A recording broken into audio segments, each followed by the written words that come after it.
Eu sou o professor Silvio Augusto e hoje eu quero conversar com você sobre redação oficial.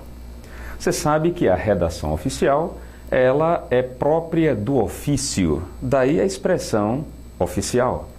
E se é ofício, claro, tem tudo a ver com trabalho. Então, quando se fala em redação oficial, deve-se pensar em qual é o tipo de texto usual no ambiente de trabalho. Então, veja, quais as características que você deve encontrar num texto considerado de redação oficial? Bem, se você levar em conta que há uma diversidade de expressões colocadas na redação oficial, você há de levar em conta que ela precisa seguir alguns princípios. E os princípios seguidos para uma redação oficial são basicamente 5. Tá? Os princípios são ligados à legalidade, impessoalidade, moralidade, publicidade e eficiência. O famoso LIMP, você lembra? Repetindo, legalidade, impessoalidade, moralidade, publicidade e eficiência. Isso, claro, com base no artigo 37 da Constituição Federal. Então, que preocupações você precisa ter para levar em conta esse tipo de texto? Ora, se as comunicações oficiais devem ser entendidas por todos os cidadãos, então, claro, devem seguir os princípios da administração pública. Isso ficou claro para você? Então, prossigamos. Veja, há uma outra preocupação hoje com os alunos de diferentes perfis, diferentes lugares do Brasil, que é com a atualização ortográfica, ou seja, o novo acordo, as mudanças, o acompanhamento que você precisa fazer, as adaptações na grafia da língua portuguesa. Lembrando que eu falei adaptações na grafia. Isso significa que você não deve se preocupar com a pronúncia. A pronúncia, ela se manteve. Então, a existência ou a inexistência do trema não alterou a pronúncia. Então, não se preocupe em querer mudar a pronúncia. Continue pronunciando da mesma forma os termos contemplados pela nova ortografia. Tá certo? E, claro, a nova ortografia não contemplou apenas a questão do trema. Além disso, você vai encontrar, por exemplo, a questão dos acentos diferenciais, o emprego da letra maiúscula, os novos casos, de emprego do hífen, o acréscimo de letra em alguns compostos. Mas nós dedicaremos em tempo hábil e em breve uma aula específica sobre o acordo ortográfico. Aguarde, ok? Então vejam, voltemos à questão dos princípios e características da redação oficial. Quando você pensar em impessoalidade, pense que, como o tratamento é impessoal, ele deve ser dado aos assuntos que constam das comunicações oficiais, tá? Que decorre da ausência de impressões individuais, que é de quem comunica, tá certo? Então leve em conta o seguinte: se o texto não é meu, o texto é público, o texto é da gestão pública, então eu não devo colocar traços de pessoalidade no meu texto. Tá certo? A redação oficial não é uma particularidade pessoal, ela é pública. Então, a linguagem utilizada deve ser geral, ok? Então, eu não estou escrevendo em meu nome, eu estou escrevendo em nome do serviço público, de que exatamente se vale a redação oficial. Então, veja, por que é que a impessoalidade é importante? Porque a pessoa que assina, o signatário, portanto, tá certo? Ele vai ser o representante de um serviço, de uma gestão, e o serviço é público. Por isso é tão importante a impessoalidade. Tudo bem até aí? Prossigamos então. Veja, claro, independentemente de qual seja o tipo de texto, você precisa estruturar essa mensagem, essa informação. Então, a introdução desse texto precisa contemplar alguns pontos importantes.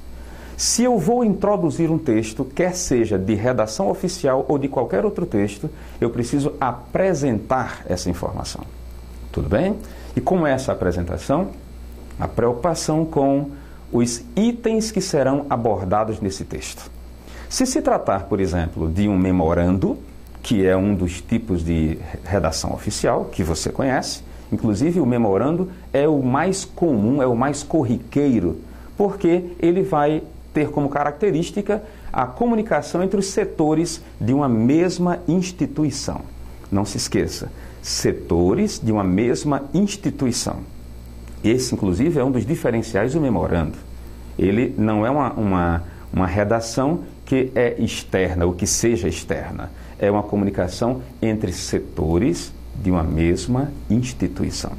Então, no caso de um memorando, por exemplo, a estrutura dele é mais simples. Por quê? Porque não tem todos os elementos que são mais comuns, digamos, a um ofício. Tudo bem? Então, memorando, aproveitando essa expressão, observe comigo. Memorando, na minha mente, faz-me lembrar de memória. Memória, lembrança. Então, para que serve o memorando? Para que a instituição, especificamente cada setor, possa lembrar de um setor para outro aquilo que é importante para o andamento dos serviços da gestão pública ou da gestão de uma forma geral. Então, memorando segue algumas linhas importantes. Isso que estamos vendo e essas informações que estão sendo passadas, levando em conta a introdução, isso está ficando claro para você? Então não se esqueça, introdução é um fator importante para que você possa apresentar ao seu leitor, apresentar àquele que esteja lendo o seu texto, uma sequência do que você vai seguir. Tudo bem? Então veja, após a introdução, tá? Que inclusive deve ter alguns traços importantíssimos, como por exemplo o timbre, né? O timbre ou cabeçalho da redação oficial. Normalmente, como se trata de um texto oficial, é interessante que haja os dizeres impressos, né, da folha apresentada, da página, o símbolo ou brasão, né, da instituição, no caso do Brasil, tá certo? Já que se trata de uma redação oficial do Brasil inteiro. É bom que se diga que redação oficial não tem particularidade estadual, tá certo? Quando se fala em redação oficial, não é a redação oficial do Rio Grande do Norte, ou redação oficial do Rio Grande do Sul, ou de Brasília, não, é redação oficial do Brasil inteiro. Em qualquer lugar do país, a redação é oficial, a linguagem é uniforme. Tudo bem? Então, é importante que nessa apresentação, nessa introdução, existam os elementos que sejam comuns, independentemente de qual seja o lugar. Então, além do timbre ou cabeçalho, você vai encontrar as referências dessa instituição, certo, a qual se pertença, o índice e número, ou seja, o número de ordem do documento, hífen seguido da sigla do órgão que expede esse ofício, por exemplo, tá? Se for um ofício, local e data, que é algo fundamental, já que não existe, por exemplo, um documento sem data, sem local. Na verdade, o que faz um texto oficial ser oficial é ter, no caso, local, data, assinatura e um teor que seja condizente com o que se pede. Ok? Então veja, já falamos sobre o timbre, falamos sobre o brasão, falamos sobre o índice, ou seja, a indicação, a orientação protocolar desse documento e ainda agora local e data, tá certo? Na mesma altura do índice e do número ou um pouquinho mais abaixo, normalmente também, tá? Com alinhamento à direita. Não se esqueça, local e data, normalmente à direita, certo? Detalhe importante também. Após a data, coloque ponto final. Há muita gente que esquece, mas não esqueça, tudo bem? Então, após a data, ponto final. E um outro detalhe que eu considero importante para que você leve em conta é o seguinte. Digamos que você coloque o local. Exemplo, Natal ou Brasília. Após o nome da cidade, você pode, tá certo? É até recomendável que você coloque a unidade federativa. Se for Natal, por exemplo, RN. Se for Brasília, DF. Agora, essa forma de separar o nome da cidade do nome da unidade federativa, o estado, por exemplo, ou se for um distrito, você deve ou pode separar isso ou por meio de uma barra, o que é muito comum, ou por meio de um travessão, ou ainda por um ponto. Alguns chegam a colocar entre parênteses, isso também é possível, tá? Agora, o que é que acontece? Passada essa parte da colocação do local, da referência do lugar, você pode colocar e deve colocar uma vírgula, só que tem um detalhe. Muita gente, quando vai escrever, digamos, o numeral 5, ou numeral 6, 7, 8, enfim, uma unidade, tá certo, que represente o dia, muita gente coloca 0, 1, 0, 2, 0, 3. Não faça isso, ok? Escreva só um algarismo, digamos que seja 5. Então, só escreva o numeral, o algarismo 5. Quando você for colocar o nome do mês, não escreva o mês com letra maiúscula. O mês fica com letra minúscula, tudo bem? E claro, você coloca depois o ano, coloque os 4 algarismos, não coloque somente os 2 finais, se tratar principalmente de um ofício, tá? Isso pode ser feito até no memorando, colocar só os 2 últimos algarismos, mas o ofício não, o ofício tem que ser completo, tudo bem? E depois coloca o ponto final.